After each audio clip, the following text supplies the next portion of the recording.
여러분 지난밤에 평안하셨습니까? 하나님의 은혜가 여러분에게 함께 하시길 바랍니다.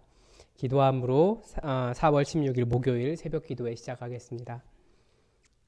참 좋으신 사랑이 많으신 하나님 아버지, 우리에게 생명을 허락하시고 하나님을 사모하는 마음을 우리에게 주셔서 감사합니다. 우리에게 은혜 주셔서 이 코로나 바이러스 가운데서도 주의 말씀을 볼 수 있는 기회를 허락하시고 또 우리가 하나의 교회라는 것을 항상 확인할 수 있는 은혜를 주셔서 감사합니다. 우리에게 주의 말씀이 충만하게 임하게 하시고 우리에게 성령이 충만하여 주님의 뜻을 온전히 이루는 사람들 되게 하시며 무엇보다도 내가 있는 곳이 하나님의 거룩한 성소가 되도록 주님 강력하게 우리와 함께하여 주시옵소서. 이 코로나 바이러스의 모든 사태가 속히 끝나서 우리가 다시 교회의 문을 열고 함께 모이게 하시고 얼굴을 보며 서로를 마주 대하며 기쁨의 은혜를 나눌 수 있도록 찬양을 부를 수 있도록 은혜 베풀어 주시옵소서. 주께서 속히 우리에게 좋은 날 주시길 원하오며 예수님의 이름으로 기도드립니다. 아멘. 이 새벽 우리에게 주신 하나님 말씀은 에스겔 34장 17절에서 31절까지의 말씀입니다. 에스겔서 34장 17절에서 31절까지의 말씀입니다. 제가 하나님의 말씀을 받들어 읽겠습니다. 주 여호와께서 이같이 말씀하셨느니라. 나의 양 떼 너희여, 내가 양과 양 사이와 숫양과 숫염소 사이에서 심판하노라. 너희가 좋은 꼴을 먹는 것을 작은 일로 여기느냐? 어찌하여 남은 꼴을 발로 밟았느냐? 너희가 맑은 물을 마시는 것을 작은 일로 여기느냐? 어찌하여 남은 물을 발로 더럽혔느냐? 나의 양은 너희 발로 밟은 것을 먹으며 너희 발로 더럽힌 것을 마시는도다 하셨느니라. 그러므로 주 여호와께서 그들에게 이같이 말씀하시되 나 곧 내가 살찐 양과 파리한 양 사이에서 심판하리라. 너희가 옆구리와 어깨로 밀어뜨리고 모든 병든 자를 뿔로 받아 무리를 밖으로 흩어지게 하는도다. 그러므로 내가 내 양떼를 구원하여 그들로 다시는 노략거리가 되지 아니하게 하고 양과 양 사이에 심판하리라. 내가 한 목자를 그들 위에 세워 먹이게 하리니 그는 내 종 다윗이라. 그가 그들을 먹이고 그들의 목자가 되리라. 나 여호와는 그들의 하나님이 되고 내 종 다윗은 그들 중에 왕이 되리라. 나 여호와의 말이니라. 내가 또 그들과 화평의 언약을 맺고 악한 짐승을 그 땅에서 그치게 하리니 그들이 빈들의 평안히 거하며 숲풀 가운데서 잘지라. 내가 그들에게 복을 내리고 내 산 사방에 복을 내리며 때를 따라 소낙비를 내리되 복된 소낙비를 내리리라. 그리한즉 밭에 나무가 열매를 맺으며 땅이 그 소산을 내리니 그들이 그 땅에서 평안할지라. 내가 그들의 멍에에 나무를 꺾고 그들을 종으로 삼은 자의 손에서 그들을 건져낸 후에 내가 여호와인 줄을 그들이 알겠고 그들이 다시는 이방의 노략거리가 되지 아니하며 땅의 짐승들에게 잡아먹히지도 아니하고 평안히 거주하리니 놀랄 사람이 없으리라. 내가 그들을 위하여 파종할 좋은 땅을 일으키리니 그들이 다시는 그 땅에서 기근으로 멸망하지 아니할지며 다시는 여러 나라의 수치를 받지 아니할지라. 그들이 내가 여호와 그들의 하나님이며 그들과 함께 있는 줄을 알고 그들 곧 이스라엘 족속이 내 백성인 줄 알리라. 주 여호와의 말씀이라. 내 양 곧 내 초장의 양 너희는 사람이요 나는 너희 하나님이라. 주 여호와의 말씀이니라. 아멘.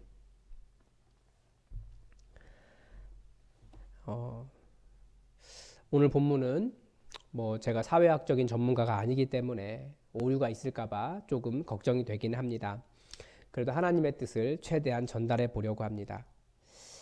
또 하나는 마치 이렇게 가난한 자에 대한 이야기를 계속하면 좌파네, 빨갱이네 이런 공격을 하고 그러는데 빨갱이라는 말을 들을 정도로 제가 1인 독재를 찬성하거나 아니면 그렇다고 사유재산을 부정하거나 그렇게 하지 않는데 그런 말을 통해서 가난한 자에 대한 이야기를 하지 못하게 하는 분위기가 사실은 많이 있다라는 것이 안타까울 뿐입니다. 사실 그런 게 아닌데요. 최근까지 우리 사회는 사회의 1%라는 말을 많이 했습니다. 그 사람이 그렇게 뛰어나다라는 의미보다는 부의 편중의 문제를 가지고 1%에 대한 이야기를 많이 했습니다. 그러니까 1%가 나머지 99%의 부와는 비교할 수 없는 부를 가지고 정말 부유한 삶을 영위하는 사람들을 의미하는 단어로 사용을 했습니다. 경제는 한정된 재화를 어떻게 분배할 것인가의 문제를 다루기도 합니다. 이 말은 사람들이 누리려고 해도 모든 사람이 누릴 수 없다는 것을 보여줍니다. 그래서 사실은 이 사회의 웬만한 모든 현상은 다 정규분포 곡선을 그리게 되어 있습니다. 그러니까 평균에서 아주 극단적으로 1%가 있고 또 그 반대의 1%가 있는 것이 사실이지만 부에 있어서는 사실은 상위 1%, 여러분이 보시기에 이쪽이 될 수 있겠죠. 상위 1%에게 거의 많은 부가 치중되어 있을 가능성이 굉장히 많습니다. 이 자본주의 사회가 더욱더 그렇죠. 그 1%가 우리나라 국민으로 하면 몇 명이나 될까요? 우리나라를 예로 들면 전 국민을 5천만 명이라고 생각할 때 1%는 50만 명이 됩니다. 춘천 인구가 30만 명 정도 30만 명이 되지 않잖아요. 그러니까 서초구가 한 30만 명 조금 안 되고 강남구도 그 정도 됩니다. 그러니까 서초와 강남을 합한 그 중에서 이제 제가 잠깐 소위 강남이라고 하는 곳에 살다 왔으니까 그곳에 인구 저 같은 사람도 있기 때문에 그 강남, 서초 그쪽이 전부가 다 1%, 거기에 해당하는 사람뿐만 아니라 더 많은 사람들이 사실 1%에 해당하는 그런 사람들이라는 겁니다. 그러니까 얼추 비슷하게 맞는 거죠. 선지자는 이 부의 불균형의 문제를 매우 심각하게 다루고 있습니다.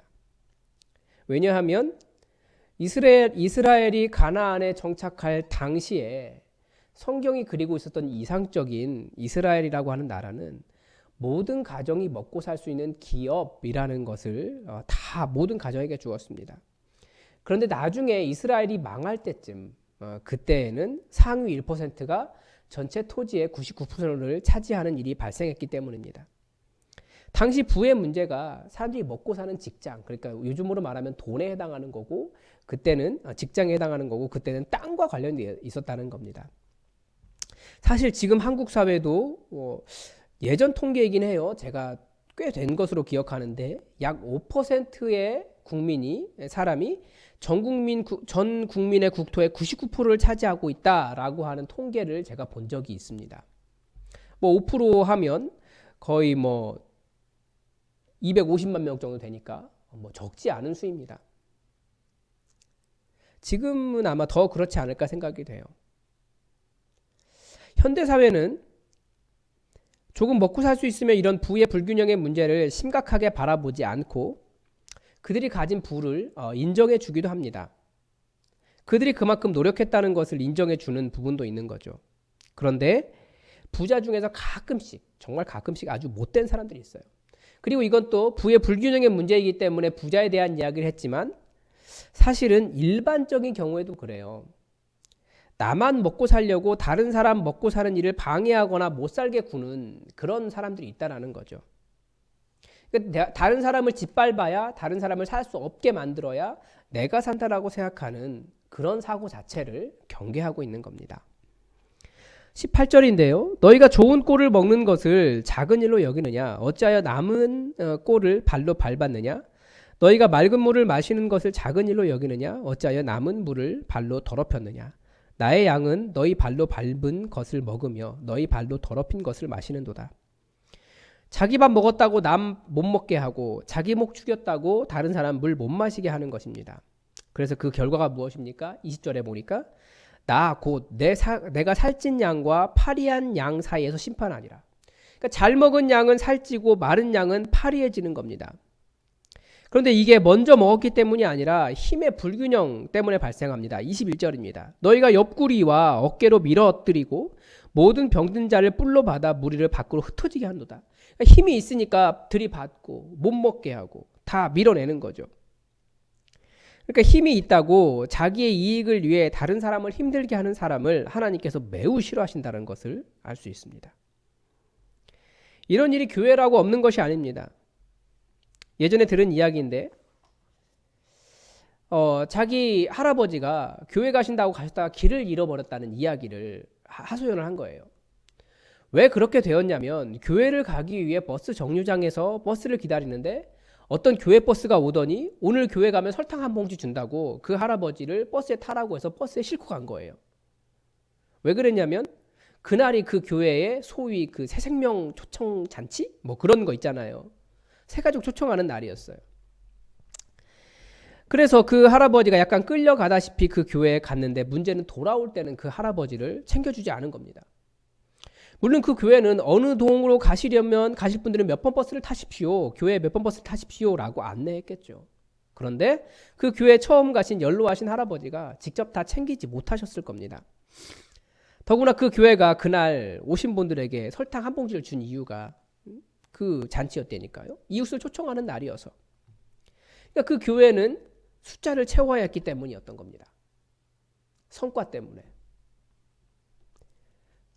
교회가 더 큰 교회가 되기 위해 다른 교회에 다니시는 분들을 데려가고 더 큰 교회가 되기 위해 버스를 운행하고 더 큰 교회가 되기 위해서 경쟁적인 새생명 초청 장치를 하고 결국 행사를 위해 사람을 사용하고 챙기지 않은 것, 그것은 하나님 앞에 분명히 죄가 됩니다. 제가 실제로 경험한 이런 경우도 있습니다. 사실 저와 제 아내는 다른 교회 성도입니다. 지금도 매월 첫날이 되면 그 교회에서 월삭기도 나오라고 하는 문자가 옵니다. 거의 10년은 되어갈 겁니다. 제가 준전임 전도사느라 교회를 멀리 가고 제 아내와 아이는 근처 교회에 갔는데 그 교회는 교인 등록을 주일날 못 시키면 부목사님들이 담임 목사님께 야단을 맞습니다. 아주 심하게 혼나기 때문에 아주 유명한 교회예요. 제 아내가 반강제적으로 등록카드를 써야 했습니다. 그리고 지금까지 문제가 옵니다. 뭐 교인 잘 챙겨주니까 좋죠. 그런데 이유가 다시는 다른 데 있습니다. 문자 발송 건수와 문자 발송 비용이 곧 그 교회의 교인 수를 보여주기 때문에 그 교회 안 나간 지 10년 가까이 됨에도 여전히 보내는 겁니다. 그러니까 문자 발송 건수하고 문자 발송 비용을 이만큼 교인이기 때문에 이 정도를 유지한다라는 것을 보여줘야 되기 때문에 그것을 계속 보내는 거예요. 단 한 번도 지금까지 신방 전화라든지 뭐 그런 것이 온 적도 없고 뭐 교인이 아니라는 것을 알고 있음에도 그렇다는 겁니다. 그 교회는 새생명 초청잔치 할 때도 직분자들은 아침부터 저녁까지 하루 종일 모든 예배를 참석하게 합니다. 그리고 그날은 예배가 막 10부, 15부 이렇게 있어요. 그러니까 하루 종일 아침 7시부터 해가지고 저녁 9시 반인가까지 예배를 드립니다. 실제 교인 수가 적지는 않아요. 한 3,000명쯤 되는 것으로 알고 있는데 그렇게 해서 하루 종일 모든 예배에 참석한 인원수를 다 센 후에 교회 홈페이지에 우리 교회는 8,000명 교회입니다 라고 자랑해 놓았더라고요. 더 커야 하고 그런 세를 과시해야 하고 그것이 좋은 교회라고 생각하는 거예요. 하나님께서는 어떤 교회를 원하셨을까요? 하나님은 23절에서 이렇게 말씀하십니다. 내가 한 목자를 그들 위에 세워 먹이게 하리니 그는 내 종 다윗이라. 그가 그들을 먹이고 그들의 목자가 될지라. 24절도 읽겠습니다. 나 여호와는 그들의 하나님이 되고 내 종 다윗은 그들 중에서 왕이 되리라. 나 여호와의 말이니라. 하나님께서 원하신 나라는 예수님을 따르는 나라고요. 예수님께서 왕 되신 교회입니다. 그리고 여호와가 그들의 하나님 되신 교회입니다. 예수님께서 그 새생명 초청 잔치가 무슨 성과 잔치가 되고 교회가 숫자 노름을 하는 곳이 그런 곳이 되기를 원하셨겠습니까? 이 말은 억울한 사람, 손해본 사람, 권력이나 힘의 균형에서 억울한 일을 당한 자를 하나님께서 도우시겠다는 의미이기도 합니다. 예수님께서 약속해 주시는 거예요. 구하는 자에게 주시겠다고. 왜냐하면 결국 연약한 자가 의뢰할 뿐이 의뢰할 자가 이 땅에 하나님밖에 없기 때문에 그렇습니다. 사회의 불공평의 문제나 가불관계에서도 억울함의 문제는 마찬가지입니다. 하나님은 연약한 자, 억울한 자, 힘이 없는 자, 손해보는 자의 하나님이십니다. 그대 하나님 되시겠다고 하셨습니다. 혹시 여러분이 그런 사람이라면 하나님 앞에 나아가십시오. 하나님께서 여러분의 삶을 정말 복되게 해주실 겁니다. 주님의 은혜를 사모하시기 바랍니다. 기도하겠습니다. 하나님, 오늘 말씀을 통하여 하나님께서 힘이 있는 자가 더 힘이 세지고 그리고 힘이 있는 자가 다른 사람 연약한 자를 더 연약하게 만드는 일이 결코 하나님 앞에서 옳지 않은 것임을 가르쳐 주셨습니다. 하나님께서 연약한 자, 힘이 없는 자의 하나님 되주시겠다고 약속하셨고 예수님께서 친히 인도하신다고 하셨사오니 하나님 이 연약한 교회와 이 연약한 성도들을 불쌍히 여겨주시고 우리가 주님의 이름 붙잡고 주의 말씀 따라 살기를 원하오니 친히 우리의 주인 되어 주시옵소서. 주님께서 오늘 하루 주님의 은혜 가운데 우리를 인도하시며 우리 연약함 가운데 응답하여 주시기를 간절히 원하오며 우리가 주의 이름 부를 때마다 구원의 역사가 이루어지기를 원하오며 예수 그리스도의 이름으로 감사하며 기도드립니다. 아멘. 우리 다 함께 교회의 기도 제목 가지고 함께 기도해 주시기 바랍니다. 저희가 밤 9시에 9시 기도회를 하고 있습니다. 여러분 멈춰진 일상을 위해서 기도해 주십시오. 참 감사하게도 많이 회복되었는데 투표 이후에 사회적 거리가 물리적 거리가 좀 줄어들었기 때문에 혹시나 또 발생할 가능성이 있다고 하니까 여러분 그런 일이 발생하지 않도록 기도해 주시고 그리고 학교가 개학을 또 고민해야 됩니다. 좋은 결정할 수 있도록 여러분 기도해 주시기 바랍니다. 그리고 우리 교회도 또 교회 문을 열면 어떻게 해야 될지 고민해야 되는데 하나님께서 좋은 지혜 주시도록 그리고 우리가 교회가 속히 열 수 있도록 여러분 기도해 주십시오. 우리 교회 가운데 몸 연약하신 분들을 위해서도 여러분 함께 기도해 주십시오. 우리 기도하겠습니다.